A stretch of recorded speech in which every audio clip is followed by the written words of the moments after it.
Merci le stade Étienne de Marceau, merci Thierry Roland avec un peu de retard, mais vous avez pu suivre au score ce match passionnant entre la Yougoslavie et les États-Unis, avec un score maintenant de 22 à 22.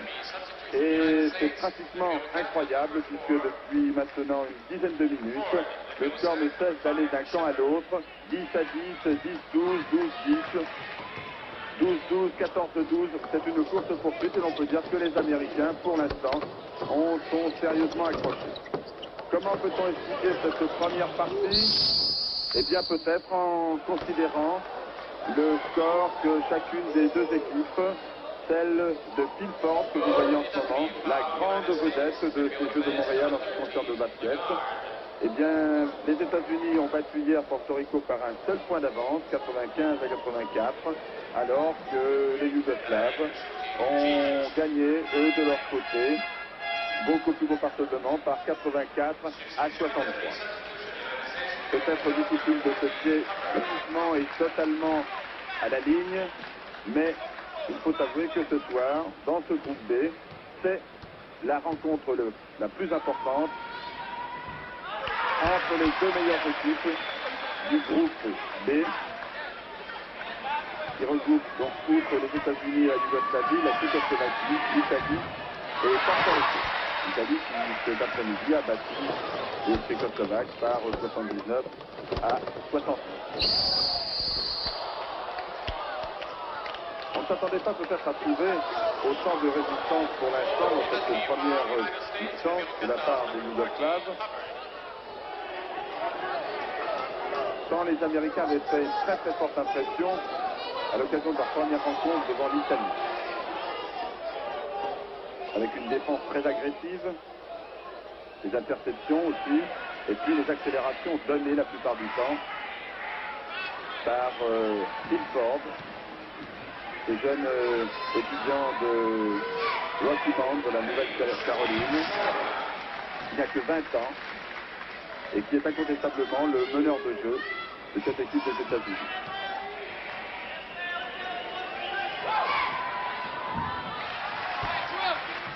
Mais ce soir et pour l'instant, les Yougoslaves, qui mènent maintenant, n'ont rien à envier à leurs adversaires.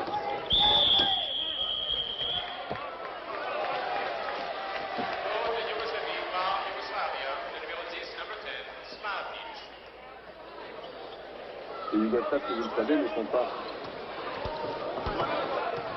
totalement des inconnus, naturellement, pour avoir été égalité, pour avoir été finaliste à Mexico au cours des Jeux Olympiques, qui ont battu récemment l'URSS.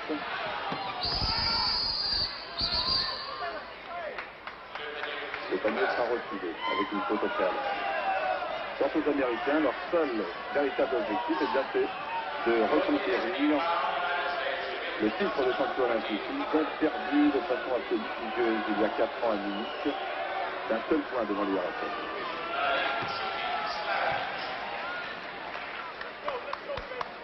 « 52-51, alors que, selon les dirigeants américains, la partie était terminée depuis 3 secondes, mais aujourd'hui, M. Krieger est illégué au moment. Je crois que l'arbitre accorde le point et en même temps donne une pénalité aux États-Unis.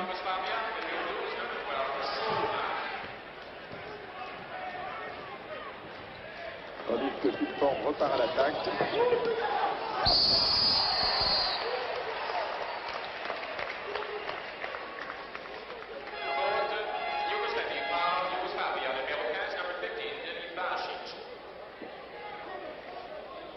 Match très animé, mais sans réelle contestation, alors que l'on sait que le problème de l'arbitrage n'est pas totalement résolu en ce qui concerne le basketball. Un double arbitrage qui ne fait pas toujours l'unanimité en raison de la rapidité, de la subtilité, puis des progrès aussi que le basket a fait ces dernières années. Le basket est devenu un jeu non seulement d'agilité, mais de force. Temps mort demandé par les États-Unis. Est-ce que cette fois-ci, Dean Smith, le coach américain, va changer complètement son 5, comme il a eu l'occasion de faire à 3 reprises dans le match contre l'Italie. La force de cette équipe américaine, en effet, c'est qu'elle a au moins 10 hommes de base autour desquels elle peut très facilement construire son équipe. Tandis que l'entraîneur canadien, dont l'équipe a déjà remporté elle aussi de succès, est très attentif à ce qui se passe. Peut-être un peu surpris malgré tout. Car on ne s'attendait pas réellement que les États-Unis, après leur prestation devant l'Italie, soient ainsi accrochés, bien qu'ils aient été aussi accrochés devant Puerto Rico.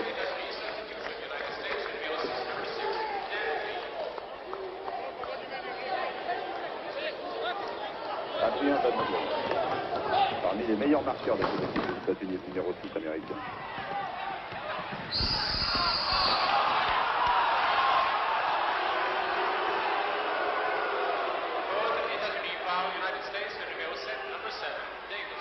Davis, vous l'avez entendu par le haut-parleur, qui vient des côtés d'une faute personnelle.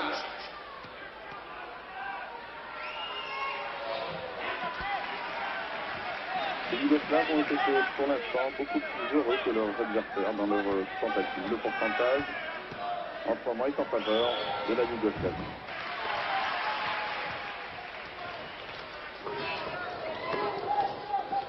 Et aussi le score. 4 points.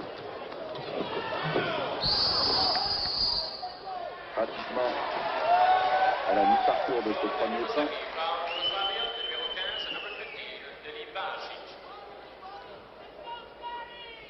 C'est une surprise.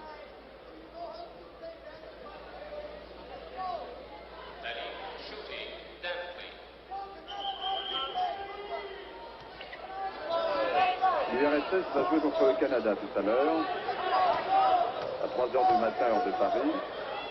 Et jusqu'à présent, elle a obtenu elle aussi 2 victoires très faciles sur le Mexique et le Canada.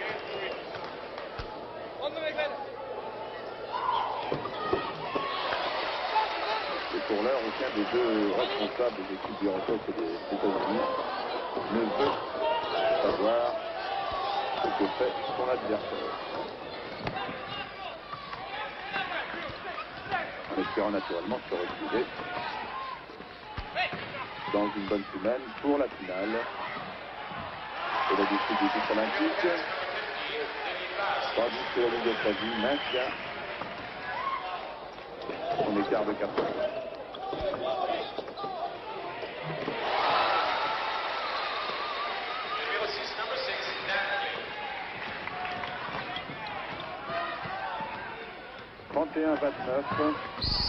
Nous reviendrons pour suivre en direct, c'est toujours à la salle Étienne de Marceau. C'est Yougoslavie-États-Unis qui donne encore plus une promesse. Et nous allons rejoindre dans un instant Thierry Roland à la piscine olympique.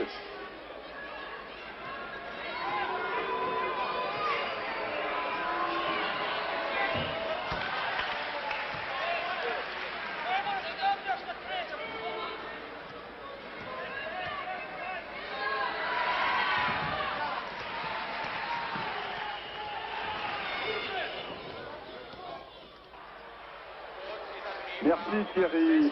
49-47. Vous constatez donc que dans ce Yougoslavie-États-Unis de basketball, ici à la salle Étienne Desmarceaux, la tension est toujours la même. C'est maintenant 50-47. Les Yougoslaves mènent toujours devant les États-Unis. Et ça reste une surprise. 51-47. On revient à un écart qui est pratiquement l'écart sur lequel nous nous étions quittés il y a une dizaine de minutes. 4 points, 2 points d'écart. Les Américains ne parviennent pas à refaire le handicap qu'ils ont concédé autour de la 7e minute et qui fait que les Yougoslaves sont en train pour l'instant de mener à la marque. Je ne dirais pas construire leur victoire car nous ne sommes qu'en première mi-temps. Et en ce moment, le score est donc de 53 à 49, malgré toute l'énergie que dépensent Phil Ford et ses coéquipiers américains. A noter que tout à l'heure, pour l'anecdote, un petit détail, l'équipe américaine, le 5 de base était aussi un 5 noir. 5 noirs dans l'équipe américaine, alors que dans ce maire, on ne sait si c'est par compromis politique ou parce que les choses sont ainsi. Il y a bien souvent 4 noirs et un blanc, puisque 2 hommes, 2 blancs seulement font partie de cette équipe américaine. Pour en revenir à cette partie, vous voyez donc que les choses ne traînent pas, que l'on va d'un point à l'autre et que l'écart reste toujours le même, tandis que pour l'instant, l'arbitre siffle la mi-temps sur le score de 55 à 51, 4 points d'avance donc, 4 points d'avance après ces 20 minutes de jeu sur ce plancher d'Étienne Desmarteaux, où la foule, comme d'habitude, est venue très très nombreuse. Elle savait que le match de ce soir, qui oppose pratiquement les deux meilleures équipes du tournoi, si l'on fait audition de l'URSS, qui elle va jouer dans quelques instants contre le Canada, la foule ne s'est pas trompée. Il est vrai que les épreuves olympiques, quelles qu'elles soient, attirent beaucoup de monde en ce moment à Montréal, sur tous les stades, et même parfois si l'on rechine sur le prix des billets, eh bien, comme ce soir ici, pour ce Yougoslavie-États-Unis, la foule apprécie le très bon spectacle. Pourquoi donc ces États-Unis les Tigers sont accrochés en ce moment? Eh bien, la raison me semble, la première raison et la première réponse me semble évidente. Et oui, les choses ont changé en un quart d'heure. Et les Yougoslaves, qui avaient une petite avance de 4 points, mais une très belle avance de 55 à 51, sont maintenant menés 70 à 63 par cette équipe des États-Unis qui a réagi assez vigoureusement et qui maintenant se trouve avec 5 points d'avance,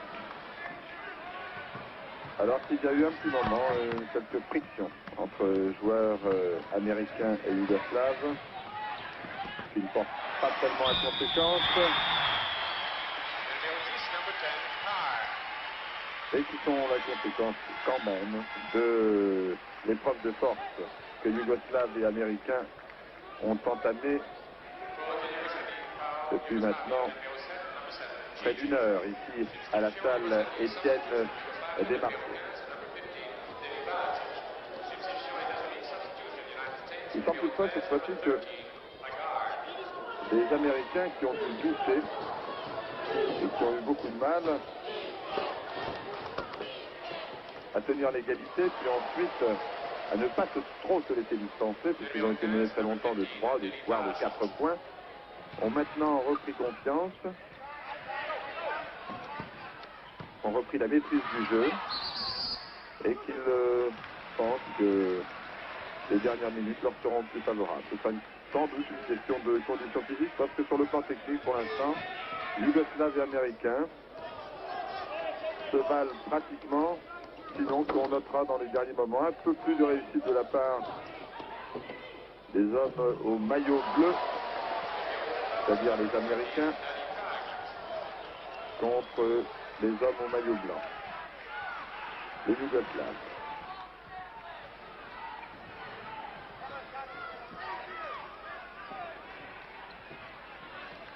« 7 minutes de jeu seulement au temps réel dans cette deuxième mi-temps. Il nous reste donc encore 13 minutes, c'est-à-dire au moins 25 minutes avant la fin de cette rencontre.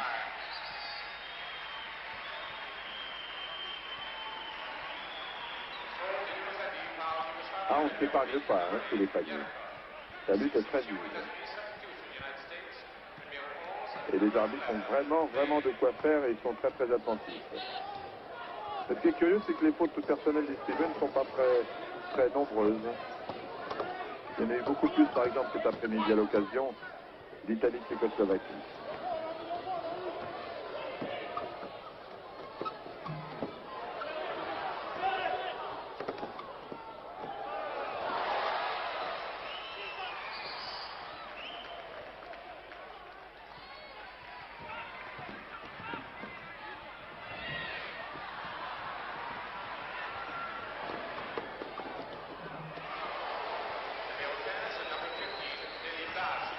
Delibac Mirza, un des meilleurs marqueurs de cette équipe yougoslave.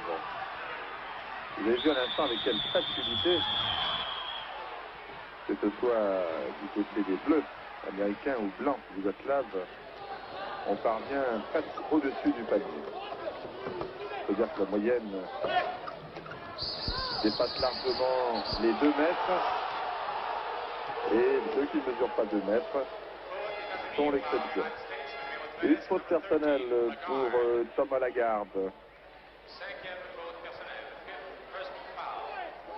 Et la fin de la rencontre pour Lagarde, puisqu'il a écopé de sa 5e faute et que le petit bouton rouge s'allume sur le panneau qui relève les fautes personnelles.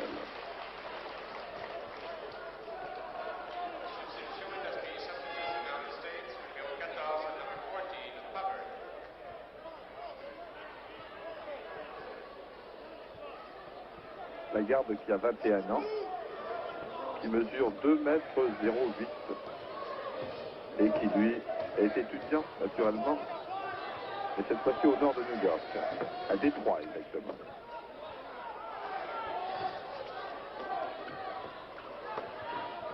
Vous savez que depuis que les Jeux Olympiques existent en basketball, depuis 24 ans,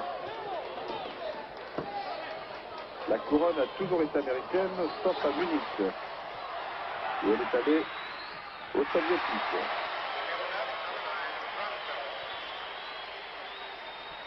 Une occasion que Ernie Grunfeld n'a pas manquée, il ne fallait pas la manquer. L'avance des États-Unis, 76 à 71, se stabilise, ce qui semble vouloir dire ce que nous remarquons il y a un instant, que les États-Unis sont serrés très près, mais qu'ils tiennent le match en main, alors que leur vedette Phil Ford est pour l'instant sur le banc de touche.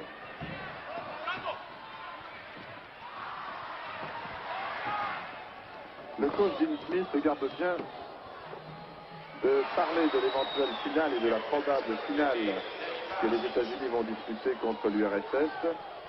Mais incontestablement, s'il y a une médaille qu'on voudrait retrouver, et un titre qu'on voudrait retrouver, c'est bien celle du basket.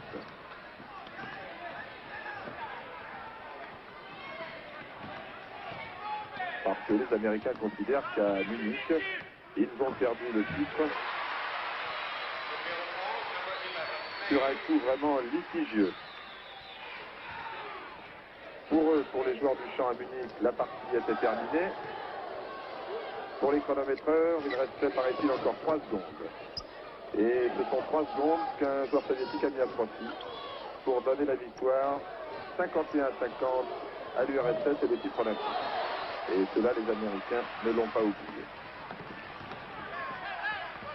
Mais cela fatigue peut-être un peu pour cette 3e rencontre en 6 jours. Les Américains font une partie inégale. Ils retrouvent la précision du geste par quelques occasions, je dirais presque par parenthèse ce soir. Et en revanche, ils alternent la défense individuelle.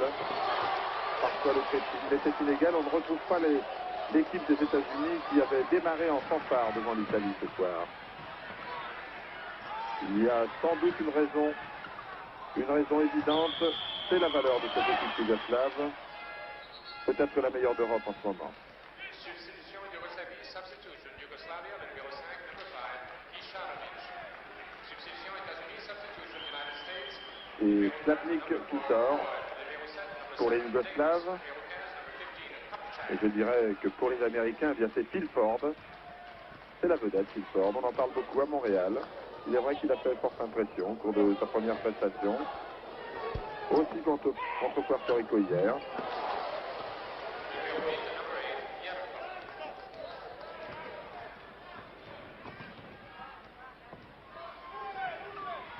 Sans lui, l'équipe de basketball des États-Unis n'est pas tout à fait la même à Montréal.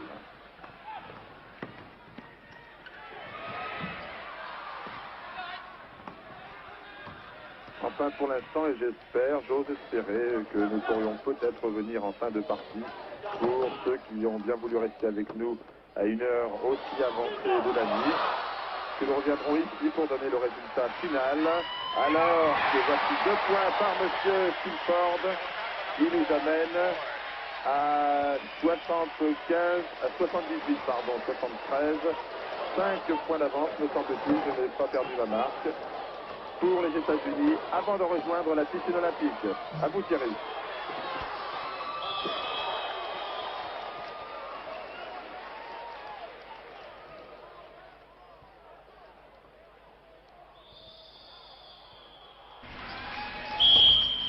Les dernières secondes de cette rencontre qui, en vérité, grâce à nos amis de la télévision canadienne, nous revoyons avec un léger différé les dernières secondes alors que la rencontre est terminée maintenant et que les États-Unis l'ont emporté de 19 points, 112 à 93. Un score qu'on n'aurait pas osé imaginer à la mi-temps, puisque vous savez qu'à ce moment-là, c'est la Yougoslavie qui menait de 4 points devant les Américains, 55 à 51. Eh bien, il faut maintenant rendre justice à cette équipe américaine qui a été bloquée, sérieusement contrariée, pendant près de une demi-heure, 30 minutes de temps de jeu réel au basketball, alors qu'il y en a 40 au total, vous le savez. Pendant une demi-heure, les Américains n'ont pas su comment contourner leur adversaire, et puis, soudainement, la fatigue sans doute aidant, le brio des Américains faisant le reste, les Américains ont pris le large irrésistiblement pour arriver au score que vous voyez au bas de votre écran, 112 à 93. Troisième victoire pour les États-Unis, première défaite pour les Yougoslaves qui ont montré ce soir qu'ils pouvaient nourrir de sérieux espoirs peut-être pour la 3e place, alors que le public ici va rester à la salle Étienne Desmarteaux pour suivre l'autre rencontre de la soirée que les Canadiens attendent, URSS contre Canada. Je vous remercie d'être resté aussi longuement et attentivement avec nous pour ces transmissions directes avec l'équipe d'Antenne 2.